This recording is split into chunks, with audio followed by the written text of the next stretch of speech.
கர்த்தருடைய பரிசுத்த நாமத்திற்கு மகிமை உண்டதாக. சற்று நேரம் சிந்தனைக்காக தெரிந்து கொள்ளப்பட்ட வேத வசனம் 1 தெசலோனிக்கேயர் 5வது அதிகாரம் 21வது வசனம். 1 தெசலோனிக்கேயர் 5வது அதிகாரம் 21வது வசனம். எல்லாவற்றையும் சோதித்து பார்த்து நலமானதை பிடித்துக் கொள்ளுங்கள். பவுல் இதை தெசலோனிக்கேயருக்கு எழுதுகிறார். நாம் நம்ம வாழ்க்கையிலே நாம் செய்கிறோம் ஒவ்வொரு காரியத்தையும் நாம் சோதித்து பார்த்து செய்கிறோம். எடுத்துக்காட்டுக்கு, குழந்தைகளை பள்ளிக்கூடத்துக்கு சேர்ப்பதற்கு முன்பாக நாம் சேர்க்கிற பள்ளிக்கூடம் அது நல்ல பள்ளிக்கூடமா, அங்கு நம் பிள்ளைகளை சேர்த்தால் அவர்கள் அங்கு நன்கு படிப்பார்களா, அவர்கள் வாழ்க்கை அவர்கள் நல்ல ஒழுக்கங்களை கற்றுக்கொள்வார்களா என்றெல்லாம் சோதித்து பார்க்கிறோம். இன்னும் ஒரு வாகனம் வாங்க வேண்டும் என்றால் அந்த வாகனம் நல்ல வாகனமா என்பதையெல்லாம் நாம் ஆராய்ந்து பார்க்கிறோம். அதை பலரிடம் கேட்டு தெரிந்து கொள்கிறோம். அதே போன்று கிறிஸ்தவ வாழ்க்கையிலும் நாம் ஒவ்வொரு விஷயத்தையும் சோதித்து பார்த்து அறிந்து கொள்ள வேண்டியது நம்முடைய கடமையா இருக்கிறது. ஏன் நாம் சோதித்து பார்க்க வேண்டும்னு பார்க்கும்போது, படைக்கப்பட்ட அனைத்தும் நல்லது இல்லையா என்கிற கேள்வி நமக்குள் வரும். ஏன் படைக்கப்பட்ட அனைத்தையும் நாம் அனுபவித்துக் கொள்ளலாமே என்கிற மாதிரி சிந்தனைகள் நமக்குள் வரலாம். உபாகமம் 30வது அதிகாரம் 15வது வசனத்திலே நாம் பார்க்கிறோம். உபாகமம் 30:15. இதோ ஜீவனையும் நன்மையும் மரணத்தையும் தீமையும் இன்று உனக்கு முன்னே வைத்தேன் என்று கர்த்தர் சொல்கிறார். அதே அதிகாரத்தில் 30வது அதிகாரம் 19வது வசனத்தை நாம் பார்க்கும்போது, நாம் ஜீவனையும் மரணத்தையும் ஆசீர்வாதத்தையும் சாபத்தையும் உனக்கு முன் வைத்தேன் என்று உங்கள் மேல் வானத்தையும் பூமியும் என்று சாட்சி வைக்கிறேன் என்று கர்த்தர் சொல்கிறார். இந்த வசனங்களை நாம் பார்க்கும்போது தேவன் அனைத்தையும் நன்மையானதை நமக்கு தரவில்லை. ஜீவன் இருக்கிறது, நன்மை இருக்கிறது, மரணம் இருக்கிறது, தீமை இருக்கிறது, ஆசீர்வாதம் இருக்கிறது, சாபம் இருக்கிறது. இவை அனைத்தும் இந்த உலகத்தில் காணப்படுகிறது. ஆனால் இவைகளில் எது நமக்கு வேண்டும் என்பதை நாம் தான் தெரிந்து கொள்ள வேண்டும். அந்த பொறுப்பு நம் கையில் இருக்கிறது. இந்த உலகத்தில் பொறுத்தவரை பிசாசு இந்த உலகத்தின் அதிபதியாய் இருக்கிறான். இந்த காலகட்டத்திலே அவன் பல தந்திரமான காரியங்களை செய்து நன்மையான பலவற்றை தீமையாகவும் தீமையான பல காரியங்களை நன்மையாகவும் காட்டி அறிகிறான். எடுத்துக்காட்டுக்கு நம்ம சமூக ஊடகங்களை பார்க்கும்போது அதில் யாரையும் ஒரு நல்லவராக காண்பிக்கிறார்களோ அவர் நல்லவர் என்று நாம் நம்பிவிடுகிறோம். அதை நன்மை செய்கிற பலரை தீமை செய்கிறவர்களாக காண்பிக்கிறதையும் நாம் பார்க்க முடிகிறது. இந்த சூழலிலே நாம் எது நல்லது என்பதை ஆராய்ந்து அறிந்து கொள்வது நமக்கு மிகவும் முக்கியமான ஒரு பொறுப்பாய் இருக்கிறது. மனித நன்மையானதை சோதித்து நலமானதை பிடித்துக் கொள்வது ஆதி முதற்கொண்டே தோற்று போனவனாய் அதில் தடுமாறி வருகிறதை நம்மால் காண்க முடிகிறது. நாம் ஆதாம் மற்றும் ஏவாளை பார்க்கிறோம். அவர்களுக்கு இந்த உலகத்திலே அவர்கள் தேவன் படைக்கும் போது அவர்களை ஆசீர்வதித்து அவர்களை பழகி பெறும்படி கட்டளையிட்டார்.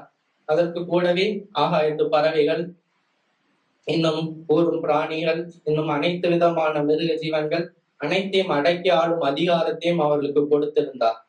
ஆனால் அவர்களுக்கு ஒரே ஒரு விதிவிலக்கை வைத்திருந்தார். அது என்னவென்றால், தோட்டத்தின் நடுவில் இருக்கிற நன்மை தீமை அறியத்தக்க கனியை மாத்திரம் புசிக்க வேண்டாம், மற்ற எல்லாத்தையும் நீங்கள் அனுபவித்துக் கொள்ளலாம் என்கிற கட்டளை அவளுக்கு கொடுக்கப்பட்டிருந்தது. அவளுக்கு சகலமும் நன்மையாய் இருந்தது. அவளுக்கு விரோதமாய் எந்த காரியங்களும் இல்லாமல் ஒரு சந்தோஷமும் ஒரு நல்ல வாழ்க்கை அவர்களுக்கு கொடுக்கப்பட்டிருந்தது.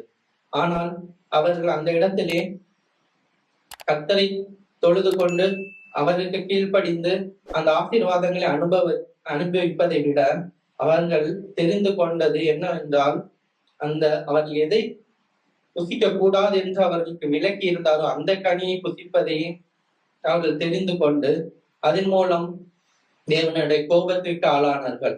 அவர்களுக்கு நன்மையான காரியம் அவளை சுற்றி பல இருந்தது. எல்லாத்தையும் அவர்கள் உதாசீனப்படுத்திவிட்டு அவர்கள் தெரிந்து கொண்டது தேவன் செய்யக்கூடாது என்று சொல்லிய காரியம். அது அவர்கள் சாத்தானால் அவர்களுக்கு வஞ்சிக்கப்பட்டு அவர்கள் அதை புசிக்க நிலைக்கு அவர்கள் தள்ளப்பட்டார்கள். ஆதியாகமம் 3வது அதிகாரம் 5வது வசனத்திலே நாம் பார்க்கிறோம். நீங்கள் இதை புசிக்கும் நாளிலே உங்கள் கண்கள் திறக்கப்படும் என்றும் நீங்கள் நன்மை தீமை அறிந்து தேவர்களை போல் இருப்பீர்கள் என்றும் தேவன் அறிவார் என்றது. இப்படி சாத்தானானவன் தந்திரமாய் பேசி அவரை அதை புசிக்க வைத்தான். அதே போன்று இந்த உலக வாழ்க்கையில் நமக்கும் கூட நமக்கு நலமாய் தோன்றிய காரியங்கள் பல இருக்கலாம். ஆனால் அது உண்மையாகவே தேவனுக்கு பிரியமானதா என்பது நம் சோதித்து அறிவது நமது கடமையாய் இருக்கிறது. நம் கண்களுக்கு நலமாய் தோன்றுகிற அனைத்தும் நம் கண்களுக்கு நலமானதல்ல. நமக்கு எது நலம் எது நலம் இல்லை என்பதை தேவன் அறிவார். அதனால் அவருடைய சொற்படி நடப்பது நமக்கு நம்முடைய கடமையாய் இருக்கிறது. இன்னும் ஒரு எடுத்துக்காட்டாய் நாம் பார்ப்போம் என்றால் ஆபிரகாம் மற்றும் லோத்தை பார்க்கிறோம். அவர்கள் இருவரும் தேவனால் ஆசீர்வதிக்கப்பட்டவர்கள்.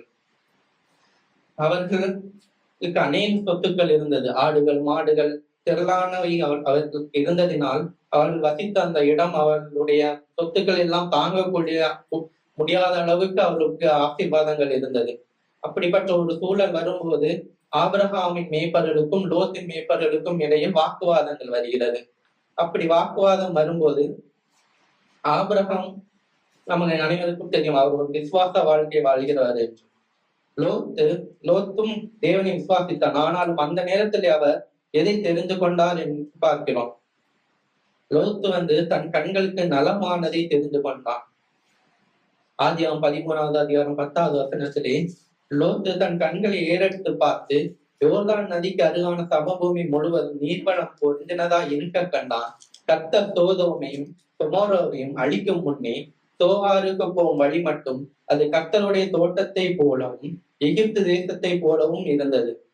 ஆபிரகாமும் லோத்தும் பிரிந்து போக வேண்டும் என்று முடிவெடுத்து விட்டார்கள். அந்த நேரத்திலே லோத்து தன் பார்வைக்கு எது நலமாய் தோன்றினதோ அதை அவர் பிடித்துக் கொண்டார். செழுமையான ஒரு பூமியை பார்த்து இதை நம்மளை காப்பாற்ற நீங்க போனால் நாம் பிழைத்துக் கொள்ளலாம் என்கிற எண்ணத்திலே அவர் அதை தெரிந்து கொண்டார். ஆனால் ஆபிரகாமோ தேவன் தான் தன்னை நடத்துவார் என்கிற விசுவாசத்தோடு அவர் லோத்து போகிற மறுபக்கம் நான் போகிறேன், நீ வலது பக்கம் போனா நான் இடது பக்கம் போகிறதாக அவர் முடிவெடுத்தார். அவர் மேற்கே போகிறதா இருந்தால் நான் கிழக்கே போகிறேன் என்கிற ஒரு முடிவுக்கு அவர் அதை செய்தார். அதன் முடிவை நாம் பார்க்கிறோம். லோத் தெரிந்து கொண்ட சோதோம் கொமோரா பட்டணம் பாவம் நிறைந்ததாய் இருந்ததினால் அது பிற்காலத்திலே தேவனால் அழிக்கப்பட்டது. அது இன்றும் அது மீண்டு வர முடியாத ஒரு அளவுக்கு அது அழிக்கப்பட்டதாய் காணப்படுகிறது. அதே நேரம் விசுவாசத்தோடு கர்த்தரை பற்றி கொண்ட ஆபிரகாமுக்கு தேவன் கானான் தேசத்தை கொடுத்தார். அங்கே அவனுடைய சந்ததியையும் செழிக்கும்படி செய்தார், பெருகும்படி செய்தார். இன்னும் நாம் பார்க்கும்போது எலிசாவை பற்றியும் கேயாசியை பற்றியும் 2 ராஜாக்கள் 5வது அதிகாரத்திலே பார்க்கிறோம். எலிசாவை ஒரு காலத்தில் எலியாவின் ஊழியக்காரராய் இருந்தார். அப்படி எலியாவின் ஊழியக்காரராய் இருந்த போது அவர் எலியாவின் இடத்திலிருந்து தேவ வரத்தில் அவர்களிடத்தில் இருந்த வல்லமையும் தான் பெற்றுக்கொள்ள வேண்டும் என்று ஆசைப்பட்டார். அவர் ஆசைப்பட்ட பிரகாரம் எலியாவிடம் இருந்த வல்லமையை எலியா இந்த உலகத்திலிருந்து எடுத்துக் கொள்ளப்படும் போது அதை ரெட்டிப்பாக பெற்றுக்கொண்டார். அவருடைய தேடல் அந்த இடத்திலே மேன்மையானதாய் இருக்கிறது. அவர் தேவனுக்கு பிரியமான காரியத்தை கேட்டு பெற்றுக்கொண்டார். எலியாவை விட 2 மடங்கு வல்லமையை பெற்றுக்கொண்டார். அதே நேரம் எலிசாவுக்கு ஒரு வேலைக்காரன் இருந்தார். அவர் யார் என்றால் கேயாசி. அந்த கேயாசி எலிசாவை போல மேன்மையானதை நாடாம அவர் என்ன செய்யறார்னா உலகத்தின் மீது ஆசை வைக்கிறார், உலக பொருட்கள் மீது ஆசை வைக்கிறார். எலிசா நாகமானின் குஷ்டரோகத்தை நீக்கியிருப்பார். நீக்கிய பின்னர் நாகமானும் எலிசாவுக்கு கொஞ்சம் காணிக்கை கொடுப்பார், பரிசு பொருட்களை கொடுப்பார். அதை எலிசா வேண்டாம் என்று தட்டி கழித்தார். அப்படி அவர் தட்டி கழித்த அந்த பொன் பொருள் அந்த உடைமைகளை கேயாசி திரும்பினான். எலிசாவிடம் இருக்கிற அந்த தேவவல்லமை பெற்றுக்கொள்ள அவன் நாடாமல் அவன் அழிந்து போகிற வஸ்திரத்திற்கும் வெள்ளிக்கும் ஆசைப்பட்டு அந்த நாகமான் பின்னாடி போய் அதை பெற்றுக்கொண்டான். அதன் விளைவு என்னவென்றால் கேயாசிக்கு நாகமானிடம் இருந்த குஷ்டரோகம் அவனுக்கு கிடைத்தது. அது அவனுக்கு மட்டும் கிடைத்ததா இல்லாமல் அவனுடைய சந்ததியும் அதனால் பாதிக்கப்பட்டது. அவனுடைய சந்ததியார் குஷ்டரோகிகளாய் மாறினார்கள். இப்படி நாம் தெரிந்து கொள்கிறது காரியம் என்ன என்பதை நாம் சோதித்து பார்க்க வேண்டும். நாம் தெரிந்து கொள்கிறது தேவனுக்கு பிரியமானதா இல்லையா என்பதை நாம் சோதித்து அறிந்து கொள்ள வேண்டும். மனிதன் பார்வைக்கு நலமாய் தோன்றுகிறது எல்லாம் தேவனுடைய பார்வைக்கும் நலமாய் இருக்கும் என்று நாம் எதிர்பார்க்க கூடாது. தேவனுடைய பார்வை வேறு, மனிதனுடைய பார்வை வேறு. அதை நாம் அறிந்து செயல்பட வேண்டியது நமது கடமையா இருக்கிறது. மனிதன் பார்வைக்கு தோன்றும் அனைத்தும் நலமானதா இல்லாதால் அப்போது எது நலம் என்பதை நாம் வேதத்தில் பார்க்கிறோம். சங்கீதம் 73வது அதிகாரம் 28வது வசனத்தின் முதல் பகுதியை நாம் வாசிக்கிறோம். சங்கீதம் 73:28 முதல் பகுதி. அது சங்கீதக்காரன் சொல்கிறார், எனக்கோ தேவனை அண்டிக் கொண்டிருப்பதே நலம் என்று சொல்கிறார். இந்த இடத்திலே அவர்கள் பொன்னை சம்பாதிப்பதை பற்றியோ வெள்ளியை சம்பாதிப்பதை பற்றியோ அவர் கூறவில்லை. அவர் எதை அண்டிக் கொள்வதை நலம் என்று கூறுகிறார் என்றால் தேவனை அண்டிக் கொண்டிருப்பதே நலம் என்று கூறுகிறார். நம் வாழ்க்கையிலே நாம் எல்லாவற்றிலும் தேவனை தோத்தரிக்க வேண்டும். நாம் தேவனை மையப்படுத்திய நம் காரியங்கள் எல்லாவற்றையும் செய்ய வேண்டும். அப்படி செய்யாமல் உலகத்தின் மீது நாம் கவனம் செலுத்துவதை தவிர்க்க வேண்டும். அதற்கு எடுத்துக்காட்டு இஸ்ரவேல் ஜனங்களை நாம் பார்க்கிறோம். இஸ்ரவேல் ஜனங்களை தேவன் எகிப்தில் இருந்து விடுவித்து அவர்களை கானான் தேசத்துக்கு கொண்டு சென்று கொண்டிருக்கிறார். அப்படி போகிற வழியிலே கானான் அருகே அவர்கள் சென்ற பிறகு தேவன் மோசேயோட சொன்னார், 12 கோத்திரத்தில் ஒரு நபரை தெரிந்து கொண்டு கானான் தேசத்தை வேவு பார்க்க, அதாவது அவர்கள் போய் சேருகிற இடத்தை சுற்றி பார்த்து வரும்படி அனுப்ப சொல்கிறார். அப்படி போய் சுற்றி பார்த்தவர்கள் கானான் தேசத்தில் காணப்படுகிற அனைத்து விதமான நன்மைகளையும் மக்களுக்கு சொல்கிறார்கள். இந்த தேசத்தில் என்னென்ன நன்மைகள் இருக்கிறது என்பதை எல்லாம் மக்களுக்கு சொல்கிறார்கள்.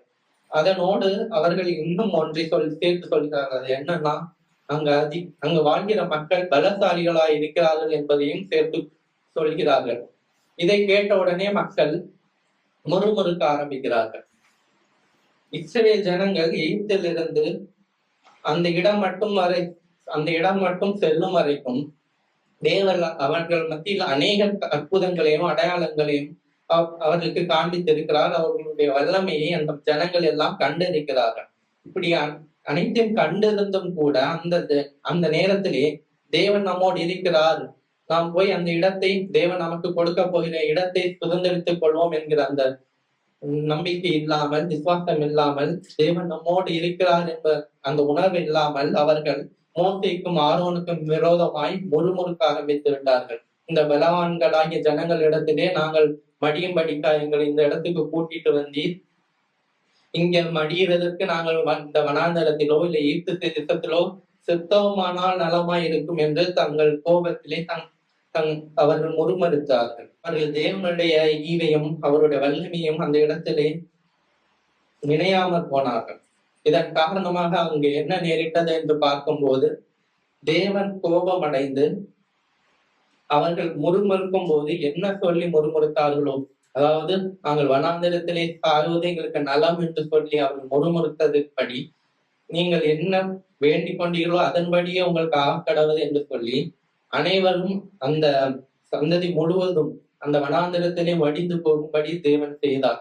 அவர் 40 நாளில் போய் சேர வேண்டிய இடத்திற்கு அவர்களை 40 வருடம் நடந்து செல்லும்படி செய்தார். அப்படி நடந்து செல்லும் போது அவர்களுக்கு விரோதமாய் முறுமுறுத்த அனைத்து ஜனங்களும் மரித்து போனார்கள். ஆனால் அவர்களுடைய சந்ததி மாத்திரம் கானான் தேசத்தை போய் சுதந்திரித்தார்கள். இப்படி அவர்கள் தேவனுடைய ஈவை மறுதளித்து அவர்கள் முறுமுறுத்ததினால் அவர்களுக்கு இப்படியாய் நேர்ந்தது என்று வேதத்தில் பார்க்கிறோம். இன்னும் ஒரு எடுத்துக்காட்டை நாம் பார்ப்போம் என்றால் 2 நாளாகவும் 14ஆம் 15ஆம் 16ஆம் அதிகாரங்களை நாம் வாசிக்கும் போது அங்கு ஒரு ராஜாவை பற்றி பார்க்கிறோம். அது யார் என்றால் யூதாவை ஆண்ட ஆசா என்கிற ராஜா. ஆசா என்கிற ராஜா கர்த்தருடைய பார்வைக்கு நலமானதை செய்த ஒரு ராஜா தான். அவர் கர்த்தரையே செய்வித்தார். அந்நிய தெய்வங்கள், மேடைகள், சிலைகள், விக்கிரகத்தோப்புகள், பலிபீடங்கள் அனைத்தையும் இந்த யூத தேசத்தில் இருந்து அப்புறப்படுத்தினார்.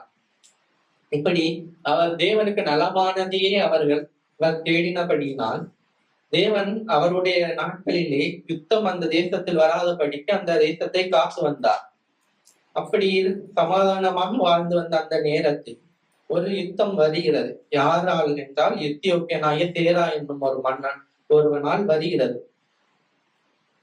அவர் 10,00,000 பேரோடும் 300 ரதங்களோடும் ஆசாவை எதிர்த்து பாளையம் இறங்கி இருக்கிறார். அந்த நேரத்திலே இந்த ஆசா பயப்படாமல் தேவனிடம் போய் சென்று தேவனுடைய உதவியை நாடுகிறார். அவர் தேவனை நம்பி தேவனை நாடினது நிமித்தம் அங்கு என்ன நடக்கிறது என்றால், தேவன் அவர்களுக்காக யுத்தம் செய்தார். தேவன் அந்த எத்தியோப்பியர்களை முறியடித்ததினால் அவர்கள் ஓடி போனார்கள். அது மட்டுமின்றி அவர்களுடைய உடைமைகளை எல்லாம் யூத ஜனங்கள் கொள்ளையடித்துக் கொண்டார்கள். அந்த கொள்ளை மிகுதியாய் இருந்தது என்று வேதத்தில் பார்க்கிறோம். இப்படி அவர் தேவனை சார்ந்து அவர் தேவனுடைய உதவியை கேட்டுக்கொண்டது நிமித்தம் அந்த இடத்துல ஒரு பெரிய வெற்றியை, அவர் எதிர்பாராத ஒரு காரியத்தை அந்த இடத்தில் அவர் சந்திக்கிறார். இப்படி தேவனை சார்ந்து வாழ்ந்த ராஜா அவருடைய 36ஆம் வருடத்தில் அவருக்கு விரோதமாக இன்னொரு ராஜா வருகிறார். அது யார் என்றால் இஸ்ரவேல் ராஜாவாகிய பாஷா என்பவர். முதல் யுத்தத்தை சந்தித்து அதில் தேவனுடைய உதவியோடு வெற்றி பெற்ற இந்த ராஜா இப்போது 2ஆம் யுத்தம் ஒன்று வரும்போது அவர் என்ன செய்கிறார் என்றால், ஆலயத்தில் இருக்கிற பொக்கிஷங்களையும் அவருடைய அரண்மனையில் இருக்கிற பொக்கிஷங்களையும் எல்லாம் சேர்த்து அதை சீரியா தேசத்து ராஜாவிடம் அனுப்பி அவருடைய உதவியை நாடி போகிறார். முதல் திசை தேவனின் உதவியை நாடினவர், இந்த முறை மனிதனின் உதவியை நாடுகிறார். சங்கீதம் 118வது அதிகாரம் 8வது வசனம் மற்றும் 9ஆம் வசனத்தை நாம் பார்க்கும்போது, மனுஷனை நம்புவதை பார்க்கிறோம், கர்த்தர் பேரில் பற்றுதலாய் இருப்பதே நலம் என்று பார்க்கிறோம். 9வது வசனத்தில் பிரபுக்களை நம்புவதை பார்க்கிறோம், கர்த்தர் பேரில் பற்றுதலாய் இருக்கிறதே நலம் என்று பார்க்கிறோம். ஆனால் இந்த ஆசா ராஜா இந்த இடத்தில் கர்த்தரை நம்பவில்லை, அவர் மனுஷனை நம்பினார். அதன் விளைவு அந்த நேரத்திலே அவர்கள் சீரியா தேசத்து மன்னனால் காப்பாற்றப்பட்டார்கள். அவர்கள் சீரிய தேசத்து ராஜாவிடம் உதவி கேட்ட பிரகாரம் அவர்களுக்கு நிறைவேறினார். ஆனால் கர்த்தருடைய வார்த்தை ஞான திருஷ்டிக்காரனாகிய அனானி என்பவருக்கு வந்து அவர் ஆசா ராஜாவிடம் சொன்னது என்னவென்றால், மிகவும் ஏராளமான ரதங்களும் குதிரை வீரரும் உள்ள எத்தியோப்பியரும் லூபியரும் மகா சேனையா இருந்தார்கள் அல்லவா? நீ கர்த்தரை சார்ந்து கொண்ட போதோவெனில் அவர்களை உமது கையில் ஒப்பு கொடுத்தாரு. தம்மை பற்றி உத்தம இருதயத்தோடு இருக்கிறவர்களுக்கு தம்முடைய வல்லமை விளங்க பண்ணும்படி கர்த்தருடைய கண்கள் பூமி எங்கும் உலாவிக் கொண்டிருக்கிறது. இந்த விஷயத்தில் மதி இல்லாதிருந்தீர், ஆகையால் இது முதல் கொண்டு உமக்கு யுத்தங்கள் நேரிடும் என்றான். இதுவரை யுத்தங்கள் இல்லாமல் சமாதானத்தோடு வாழ்ந்து வந்த அந்த ராஜாவுக்கு அவன் தேவனை நம்பாமல் மனிதனை நாடி சென்ற போது அவருக்கு என்ன நேரிடுகிறது என்றால், அதன் பின்னர் அவர் யுத்தங்களை சந்தித்துக் கொண்டே இருக்கும் ஒரு சூழல் உருவாகிறது. புலம்பல் 3வது அதிகாரம் 40வது வசனத்தை நாம் வாசிக்கும் போது, நாம் நம்முடைய வழிகளை சோதித்து ஆராய்ந்து கர்த்தரிடத்தில் திரும்ப கடவோம் என்று சொல்லப்பட்டிருக்கிறது.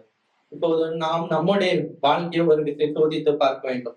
இப்போது நாம் பார்த்த 2 நபர்கள், கானா தேசத்து மக்கள் மற்றும் ஆசாவை குறித்து பார்த்தோம். அவர்கள் தங்கள் வழிகளில் யாரை நம்பினார்கள்? அவர்கள் அப்படி தேவனை நம்பாமல் அவர்கள் வழி விலகி மனிதனுடைய பலத்தையும் இந்த உலகத்தில் காணப்படுகிற ஜனங்களுக்கும் அவர்கள் பயந்து நடந்ததினால் அவர்களுக்கு என்ன நேரிட்டது என்பதையும் நாம் பார்க்கிறோம். நாம் நம்முடைய வாழ்க்கையிலே அப்படி நாம் ஆராய்ந்து பார்த்து நமக்கு நலமானது எது, தேவன் தான் நமக்கு நலமானவர் என்பதை அறிந்து கொண்டு அவரை சார்ந்து நாம் வாழ கற்றுக்கொள்ள வேண்டும். இன்னும் தேவனை சார்ந்திருப்பது நலம் என்று பார்க்க நாம் இன்னும் ஒரு விஷயத்தை பார்ப்போம். சங்கீதம் 119வது அதிகாரம் 72வது வசனத்தை பார்க்கிறோம். அதில் சொல்லப்பட்டிருக்கிறது, அநேகமாயிரம் பொன்வெளியை பார்க்கிறோம், நீர் விளம்பின வேதமே எனக்கு நலம் என்று சொல்லப்பட்டிருக்கிறது. பொன்னை பார்க்கிறோம், வெள்ளியை பார்க்கிறோம், உம்முடைய வேதம் நலம் என்று சொல்லப்பட்டிருக்கிறது. ஏன் வேதம் நலம்? அதை நாம் ஏன் கற்க வேண்டும்? அதில் நமக்கு என்ன பலம் உண்டு? இதை நாம் வேதத்தில் பார்க்கும்போது யோவான் 1வது அதிகாரம் 1வது வசனத்திலே அதற்கு பதில் இருக்கிறது. ஆதியிலே வார்த்தை இருந்தது, அந்த வார்த்தை தேவனிடத்தில் இருந்தது, அந்த வார்த்தை தேவனாய் இருந்தது. தேவன் வார்த்தையாய் இருக்கிறார். அந்த வார்த்தை தான் இப்போது நமது கையிலே வேதமாய் கொடுக்கப்பட்டிருக்கிறது. வேதத்தை படிக்கும் போது தேவன் நம்மோடு பேசுகிறார், தேவன் நம்மோடு இடைப்படுகிறார் என்கிற உணர்வு நமக்கு இருக்க வேண்டும். அதனால் தேவ பயத்துடன் நாம் இந்த வேதத்தை கற்றுக்கொள்ள வேண்டும். அதில் இருக்கும் வார்த்தைகள் அனைத்தும் தேவன் நமக்கு அருளிய வார்த்தைகள். அவைகளை நாம் கற்றுக்கொண்டால் தான் தேவனை நாம் அறிந்து கொள்ள முடியும். இன்னும் 2 தீமோத்தேயு 3வது அதிகாரம் 16, 17 வசனங்களை வாசிக்கும் போது, வேத வாக்கியங்கள் எல்லாம் தேவ ஆவியினால் அருளப்பட்டிருக்கிறது. தேவனுடைய மனுஷன் தேறினவனாகவும் எந்த நற்கிரையும் செய்ய தகுதியுள்ளவனாகவும் இருக்கும்படியாக அவைகள் உபதேசத்துக்கும் கடிந்து கொள்ளுதலுக்கும் நீதியை படிப்பிக்கிறதுக்கும் பிரயோஜனம் உள்ளவைகளாய் இருக்கிறது என்று சொல்லப்பட்டிருக்கிறது. வேதத்தின் மூலம் நாம் தேவனை அறிந்து கொள்வது மாத்திரமல்ல, தேவ ஆவியினால் நாம் தேறினவர்களாகவும் நற்கிரியைகளை செய்கிறவர்களாகவும் நாம் வளர முடிகிறது. நாம் நற்கிரியை செய்ய வேண்டும் என்றால், நாம் தேவனுக்கு பிரியமானபடி நடக்க வேண்டும் என்றால் வேதத்தை நாம் அறிந்திருக்க வேண்டும். இப்போது ஒரு எடுத்துக்காட்டுக்கு, இப்போ ஒரு நபருக்கு காந்தியை பிடிக்கிறது என்றால் காந்தி யார் என்று அவர் அறிந்து கொள்ள வேண்டும். அவர்களுக்கு என்ன சொல்லியிருக்கிறார் என்பதை அறிந்து கொள்ள வேண்டும். அப்படி அறிந்திருந்தால்தான் அவருடைய வழியில் அவர்களால் நடக்க முடியும். அவருடைய கொள்கையை பின்பற்றி அதை அவர்களால் பரப்ப முடியும். அதுபோல தேவனை நம்பி இருக்கிற நாமும் தேவனை அறிந்து கொள்ள வேண்டும் என்றால் தேவ வார்த்தைகளை முதலாவது நாம் அறிந்து கொள்ள வேண்டும். அதற்காக நாம் தேவன் நாம் கொடுத்த இந்த வேதத்தை நாம் மனோவாஞ்சை அதை நாடி அதை நம் இருதயத்திலே எழுதி வைக்க வேண்டியது நமது கடமையா இருக்கிறது. அது இந்த வேத வசனங்களினால் நான் நம்முடைய வாழ்க்கையை சீர்படுத்துவது மாத்திரமல்ல, இந்த 2 தீமோத்தேயு 3வது அதிகாரம் 17வது வசனத்தை வாசிக்கும் போது அவைகள் உபதேசத்துக்கும் கடிந்து கொள்ளுதலுக்கும் நீதியை படிப்பிக்கிறதுக்கும் பிரயோஜனமுள்ளவைகளா இருக்கிறது. அது நம் வாழ்க்கையை மாத்திரம் சீர்படுத்துவதற்கு இல்ல, தேவனை அறியாத ஜனங்களுக்கு நாம் உபதேசத்தை தெரிவிப்பதற்கும் அவர்கள் தவறான வழியில நடக்கும் போது அவர்களை கடிந்து கொள்வதற்கும் அவர்கள் நீதியை விட்டு விலகி நடக்கும் போது அவர்களுக்கு நீதியை படிப்பிக்கிறதற்கும் இந்த தேவ வசனம் நமக்கு பயன்படுகிறது. ஆதலால் வேதத்தை கற்பது நமக்கு நம்மையும் பிறரையும் சரி செய்ய அது உதவுகிற ஒன்றாய் இருக்கிறது. இன்னும் எபேசியர் 6வது அதிகாரம் 11 மற்றும் 12ஆம் வசனத்தில் நாம் வாசிக்கும் போது, கடைசி காலத்தில், அதாவது இந்த உலகம் அழியும் நேரத்தில் நமக்கு நேரிடும் போராட்டங்களில் நாம் ஜெயம் எடுக்க வேத வசனம் நமக்கு முக்கியமானதா இருக்கிறது என்பதை நாம் பார்க்க முடிகிறது. அந்த 11, 12ஆம் வசனங்களை வாசிக்கிறேன். நீங்கள் பிசாசின் தந்திரங்களோடு எதிர்த்து நிற்க திராணியுள்ளவர்கள் ஆகும்படி தேவனுடைய சர்வாயுத வர்க்கத்தையும் தரித்துக் கொள்ளுங்கள். ஏனெனில் மாம்சத்தோடும் இரத்தத்தோடும் அல்ல, துரைத்தனங்களோடும் அதிகாரங்களோடும் இப்பிரபஞ்சத்தின் அந்தகார லோகாதிபதிகளோடும் வான மண்டலங்களில் உள்ள பொல்லாத ஆவிகளின் சேனைகளோடு நமக்கு போராட்டம் உண்டு என்று வேதம் சொல்கிறது. இந்த போராட்டங்களில் எல்லாம் நாம் மேற்கொண்டு அதை ஜெயம் எடுக்க வேண்டும் என்றால் வேத வசனமாகிய வேத வசனத்தை நாம் அந்த இடத்திலே அறிந்தவர்களாய் இருக்க வேண்டும். அதே எபேசியர் 14 முதல் 17 வரை வாசிக்கும் போது, சத்தியம் நமக்கு கட்சியாய் இருக்கிறது, நீதி மார்க்கவசமாய் இருக்கிறது, சமாதானத்தின் சுவிசேஷத்திற்குரிய ஆயத்தம் நமக்கு பாதரட்சியாய் இருக்கிறது, விசுவாசம் நமக்கு கேடகமாய் இருக்கிறது, இரட்சண்யம் தலை சீராவாய் இருக்கிறது.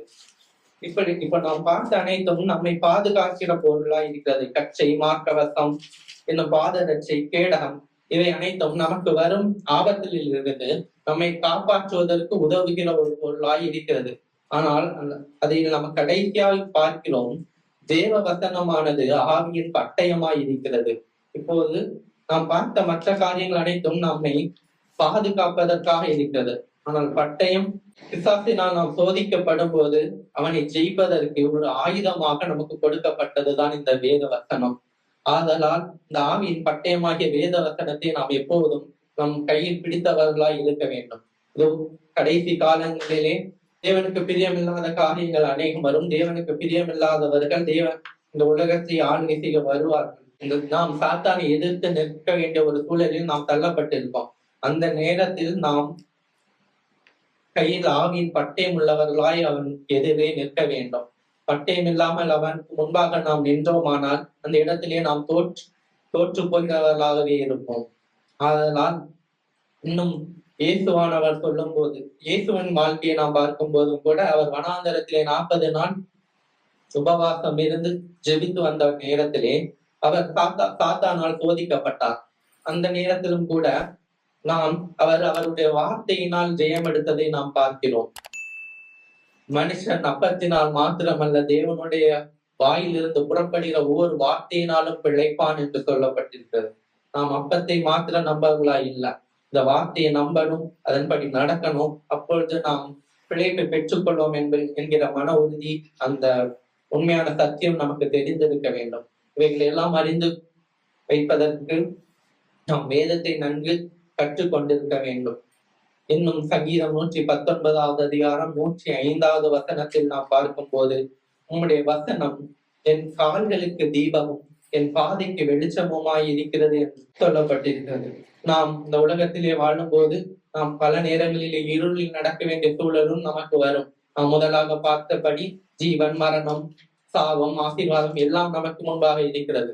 அதில் நாம் வெளிச்சத்திலே நடப்பதற்கு இந்த வேத வசனம் நம் கால்களுக்கு தீபமாய் இருக்கிறது, அது என் பாதைக்கு வெளிச்சமாய் இருக்கிறது என்று சங்கீதக்காரன் சொல்கிறான். ஆதலால் நாம் வேத வசனத்தை தெரிந்து கொண்டு நடப்போமாயின் அது நமக்கு வழியை காண்பிக்கிற ஒன்றாய் இருக்கும். இன்னும் 1 யோவான் 4வது அதிகாரம் 1வது வசனம், அதில் நாம் பார்க்கிறோம், பிரியமானவர்களே, உலகத்தில் அநேக கள்ள தீர்க்கதரிசிகள் தோன்றியிருப்பதினால் நீங்கள் எல்லா ஆவிகளையும் நம்பாமல் எந்த ஆவிகள் தேவனால் உண்டானவைகளோ என்று சோதித்தறியுங்கள் என்று சொல்லப்பட்டிருக்கிறது. இந்த உலகத்தில் அநேக கள்ள தீர்க்கதரிசிகள் இருக்கிறார்கள், இப்போதே இருக்கிறார்கள், அதை நாம் பார்த்து கொண்டிருக்கிறோம். அவர்கள் தேவனுக்கு ஏற்ற காரியங்களை தேடாமல் தங்கள் சுயத்துக்கானவைகளை தேடுகிறவர்களாய் இருக்கிறார்கள். பொன்னையும் பொருளையும் தேடுகிறவர்களாய் இருக்கிறார்கள். ஆத்துமாக்களை பட்சிக்கிறவர்களாய் இருக்கிறார்கள். ஓனாயின் தோலை போர்த்து கொண்ட ஆட்டுக்குட்டிகளை போல அவர்கள் இருக்கிறார்கள். ஆனால் அவர்களுடைய தந்திரங்களுக்கும் அவளுடைய சூழ்ச்சிகளுக்கும் நாம் விலகி நடக்க வேண்டும் என்றால் வேதத்தை நாம் அறிந்திருக்க வேண்டும். அவர்கள் பேசுகிற காரியங்கள், அவர்கள் நமக்கு அறிவிக்கின்ற எல்லா சொற்களும் அது தேவனுக்கு பிரியமானதா இருக்கிறதா என்று முதலாவது நமக்கு தெரிந்திருக்க வேண்டும். நமக்கு தெரிந்திருந்தால்தான் அவர்கள் கூறுவது தேவனுக்கு பிரியமானதா இல்லையா என்று நம்மளால் பகுத்தறிய முடியும். ஆதலால் நாம் வேதத்தை நன்கு அறிந்திருந்தால் மாத்திரமே இப்படிப்பட்ட கள்ள தீர்க்கதரிசிகளுக்கு நாம் விலகி நடக்க முடியும். சபைக்கு விரோதமாகவும் வேத வசனத்துக்கு விரோதமாய் நடக்கிறவர்களுக்கும் நாம் விலகி நடக்க வேண்டும் என்றால் இந்த வேதத்தின் சத்தியத்தை நாம் அறிந்து கொள்ள வேண்டியது அதிக நிச்சயமாய் இருக்கிறது. இன்றும் ஆமோஸ் 8வது அதிகாரம் 11ஆம் வசனத்தை நாம் வாசிக்கும் போது, இதோ நாம் தேசத்தின் மேல் பஞ்சத்தை அனுப்பும் நாட்கள் வரும், ஆகார குறைவினால் உண்டாகிய பஞ்சம் அல்ல, ஜல குறைவினால் உண்டாகிய தாகமும் அல்ல, கர்த்தருடைய வசனம் கேட்க கிடையாத பஞ்சத்தை அனுப்புவேன் என்று கர்த்தராகிய ஆண்டவர் சொல்லுகிறார். இந்த இடத்தை நாம் வாசிக்கும் போது தேவன் ஒரு பஞ்சத்தை அனுப்ப போகிறதாக சொல்கிறார்.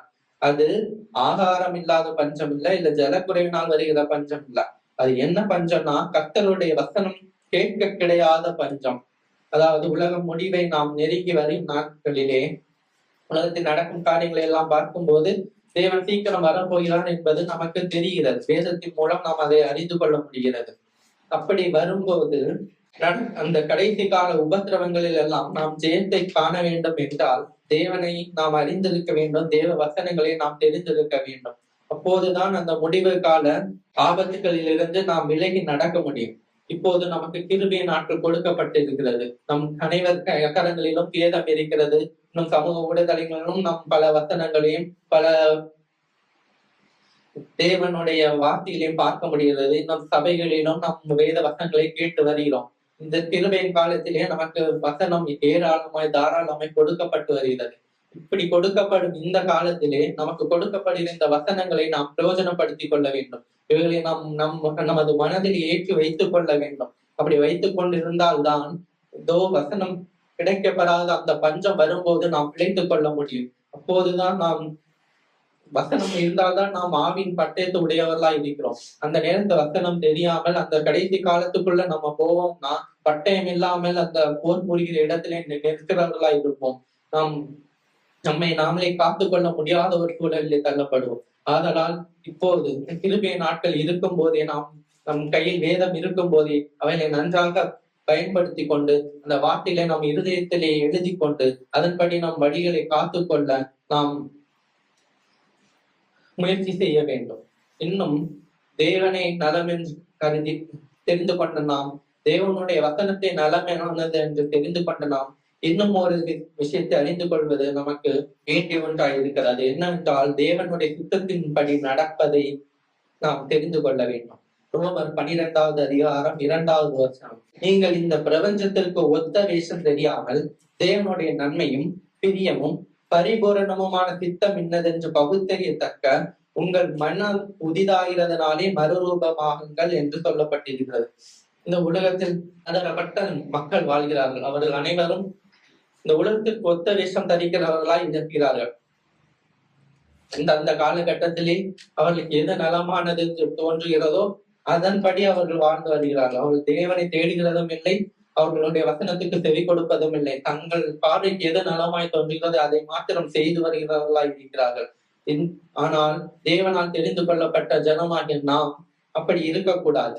இந்த உலகத்திற்கு ஒத்த வேஷம் தரிக்கிறவர்களாக நாம் இருக்கக்கூடாது. நாம் அவர்களிலிருந்து வேறு பிரிக்கப்பட்டவர்களாய் இருக்கிறோம். தேவனுடைய நன்மை என்ன என்று நாம் அறிந்து கொள்ள வேண்டும். அவருடைய சித்தம் என்ன என்று அறிந்து கொள்ள வேண்டும். அந்த சித்தத்தின்படி நாம் காத்துக்கொள்ள வேண்டும். அதன்படி நாம் நடக்க வேண்டும்.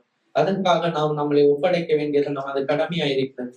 தேவனுடைய சித்தத்தின்படி செய்ய வேண்டும் என்று தெரிந்து கொண்டு நாம் அவருடைய சித்தம் எது என்பதையும் நாம் தெரிந்து கொள்ள வேண்டும். 1 தெசலோனிக்கேயர் 4வது அதிகாரம் 3வது வசனத்தை நாம் பார்க்கிறோம். நீங்கள் பரிசுத்தமுள்ளவர்களாக வேண்டும் என்பதே தேவனுடைய சித்தமாய் இருக்கிறது. நமக்கு நன்றாக தெரியும், பரிசுத்தமில்லாமல் தேவனை ஒருவனும் ஒரு காலம் தரிசிக்க முடியாதது என்று வேதம் சொல்கிறது. ஆதலால் நாம் தேவனை தரிசிக்க வேண்டும் என்றால், தேவனிடத்தில் நாம் சேர வேண்டும் என்றால், பரிசுத்தமாய் நடந்து கொள்வது மிக அவசியமாய் இருக்கிறது. அதுவே தேவனுடைய சித்தமாயும் இருக்கிறது. இன்னும் 1 தெசலோனிக்கேயர் 5வது அதிகாரம் 18ஆம் வசனத்தை நாம் பார்க்கும்போது இன்னொரு விஷயம் தேவனுடைய சித்தமாய் இருக்கிறது என்பதை பார்க்கலாம். அது என்னவென்றால், எல்லாவற்றிலையும் ஸ்தோத்திரம் செய்யுங்கள், அப்படி செய்வதை கிறிஸ்து இயேசுவுக்குள் உங்களை குறித்து தேவனுடைய சித்தமாய் இருக்கிறது என்று சொல்லப்பட்டிருக்கிறது. நாம் எல்லாவற்றிலையும் ஸ்தோத்திரம் செய்ய வேண்டும். அதற்கு மிக சிறந்த எடுத்துக்காட்டு யார் என்றால் யோபின் வாழ்க்கையை பார்க்கும்போது அவர்களுக்கு செல்வம் அநேகமாய் இருந்த போதிலும், அவர்களுக்கு ஐஸ்வர்யங்கள் அநேகமாய் இருந்த அந்த நேரத்திலும் அவர் தேவனை மகிமைப்படுத்தியவராக, தேவனுக்கு பிரியமானவராக நடந்து கொண்டார். அதே நேரம் அவருக்கு இன்னொரு சூழல் ஏற்பட்டது. அது என்னவென்றால், அவருடைய மனைவி அவரை விட்டு போய்விட்டார்கள். அவருடைய பிள்ளைகள் எல்லாரும் மறித்து போய்விட்டார்கள். இன்னும் அவர்களுடைய ஆடு மாடுகள், அவருடைய ஐஸ்வர்யங்கள் எல்லாம் கொள்ளையடிக்கப்பட்டு போய் அவர்கள் வெறுமையா விடப்பட்ட ஒரு நேரம். அது மாத்திரமல்ல, அவர்களுடைய சரீரத்திலும் நோய் காணப்பட்டது. அவர்கள் சரீரம் முழுவதும் பருக்கள் நிறைந்ததாய் காணப்பட்டது. அந்த கொடிய வேதனையின் மத்தியிலும் அவர் தேவனை ஒருபோதும் மறுதளிக்கவில்லை. அவருக்கு விரோதமாக அவர் முறுமுறுக்கவும் இல்லை. இஸ்ரவேல் ஜனங்கள் தேவனுக்கு விரோதமாக முறுமுறுத்ததை போன்று யோபு செய்யவில்லை. அவர் உத்தமமாய் காணப்பட்டால் தேவனை பற்றி கொண்டிருந்தார். அவர் தனது மனைவியிடம் கூறும்போது மனைவி அவர் யோபுவிடம் இடத்தில் கூறினார், இந்த தேவனை மறுதளித்து நீ ஜீவனை விடும் என்கிற மாதிரி அவர் சொல்லி இருப்பார். அதற்கு யோபு ஒரு மறு உத்தரவு கொடுத்திருப்பார். அது என்னவென்றால், தேவனிடத்திலிருந்து நன்மையை பெற்ற நாம் அவரிடத்திலிருந்து தீமையை பெற வேண்டாமா என்று அவர் சொல்லி இருப்பார். இப்படிப்பட்ட விசுவாசம் நம் வாழ்க்கையில் இருக்கிறதா என்று நாம் சோதித்து பார்க்க வேண்டும். நாம் நலமாய் இருக்கும்போது மாத்திரம் ஆலயத்துக்கு வருகிறவர்களாக இல்ல, நலமாய் இருக்கும்போது மட்டும் தேவனை ஸ்தோத்தரிக்கிறவர்களா இல்ல.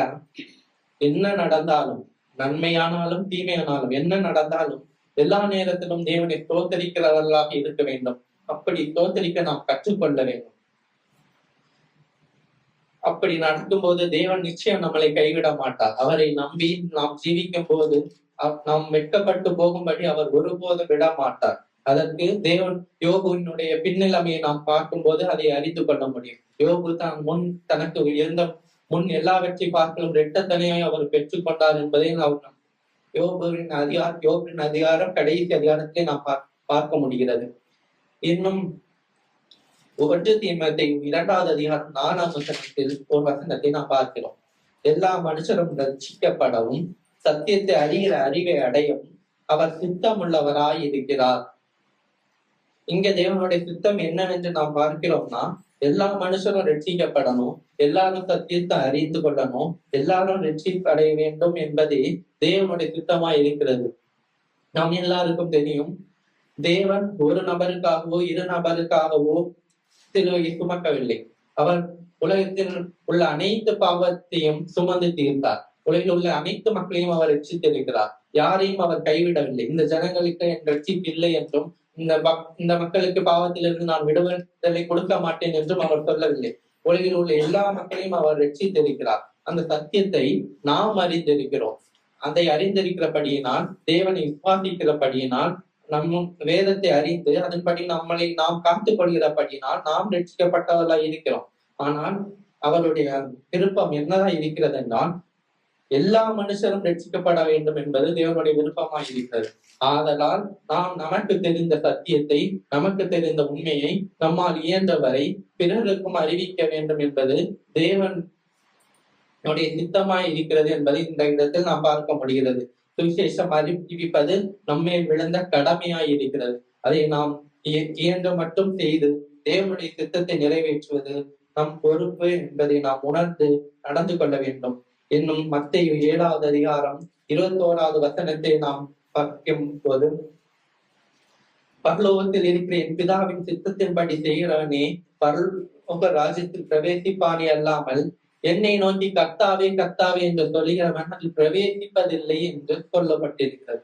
நாம் வேதத்தை அறிந்திருக்கிறோம், தேவனை அறிந்திருக்கிறோம். சிறு வயது முதல் குடும்பத்தில் பிறந்து வளர்ந்தவர்களாய் இருப்போம். பல வேத வசனங்களையும் பல போதகத்தையும் நாம் கேட்டிருப்போம். இன்னும் நாம் ஆலயத்திற்கு தவறாமல் வருகிறவர்களாக கூட இருப்போம். வாரம் வாரம் அனைத்து ஞாயிற்றுக்கிழமைகளும் இன்னும் பிற கூட்டங்களிலும் தவறாது பங்கேற்கிறவர்களாக கூட இருப்போம். ஆனால் தேவன் சொல்வதை நாம் கவனமாய் இந்த இடத்துல கேட்க வேண்டும். பரலோகத்தில் இருக்க என் பிதாவின் சித்தத்தின்படி செய்கிறவனே பரலோக ராஜ்யத்தில் பிரவேசிப்பானே அல்லாமல் என்னை நோக்கி கர்த்தாவே கர்த்தாவே என்று சொல்கிறவன் அதில் பிரவேசிப்பதில்லை என்று வேதம் தெளிவாய் நமக்கு சொல்கிறது. நாம் அவருடைய சித்தம் என்ன என்பதை நாம் பார்த்தோம். அதன்படி நாம் நடக்க வேண்டும், அதை நாம் செய்ய வேண்டும். அப்படி செய்தால் மாத்திரமே பரலோகத்தில் நமக்கு இடம் உண்டு என்பதை நாம் அறிந்து கொள்ள வேண்டும். ஆதலால் இந்த நாளின் முதல் நாம் தேவனுடைய சித்தத்தை செய்யவே பிரயாசப்படுவோம். அவருடைய சித்தம் இன்னதென்று வேதத்தை கற்று அதன் மூலம் நாம் அறிந்து கொள்வோம். அவருடைய சித்தம் எதுவோ அதை மாத்திரம் செய்வோம். இன்னும் லூக்கா அதிகாரம் 12வது அதிகாரம் 47வது வசனத்தை பார்க்கிறோம். தன் எஜமானுடைய சித்தத்தை அறிந்தும் ஆயத்தமாய் இராமலும் அவருடைய சித்தத்தின்படி செய்யாமலும் இருந்த ஊழியக்காரன் அநேக அடிகள் அடிக்கப்படுவான் என்று சொல்லப்பட்டிருக்கிறது. இந்த இடத்திலே நாம் பார்க்கிறோம், எஜமானுடைய சித்தத்தை செய்யாதவன் அநேக அடிகள் படுவான் என்று சொல்லப்பட்டிருக்கிறது. அதனால் தேவனுடைய சித்தத்தை நாம் செய்யாமல் இருப்போமானால் பரலோகத்தில் பிரவேசியாமல் போவது மாத்திரமல்ல, பல அடிகளுக்கும் பாத்திரவான்களாய் இருப்போம் என்பதை நாம் அறிந்து கொள்ள வேண்டும். ஆதலால் நாம் தெரிந்த புத்தியுள்ளவர்களாய் நாம் தேவனுடைய சித்தத்தை செய்வதையே முயற்சி செய்து அதை மாத்திரம் செய்ய நாம் பிரயாசப்படுவோம். தேவனுடைய பிள்ளைகளாய் இருக்கிற நாம் நம்முடைய தேவனாய கர்த்தரை அண்டிக் கொண்டு அவருடைய வேதத்தை தியானித்து அதன்படி நடந்து அவருடைய சித்தத்தை அறிந்து அதன்படி வாழ்வோம். ஆமென்.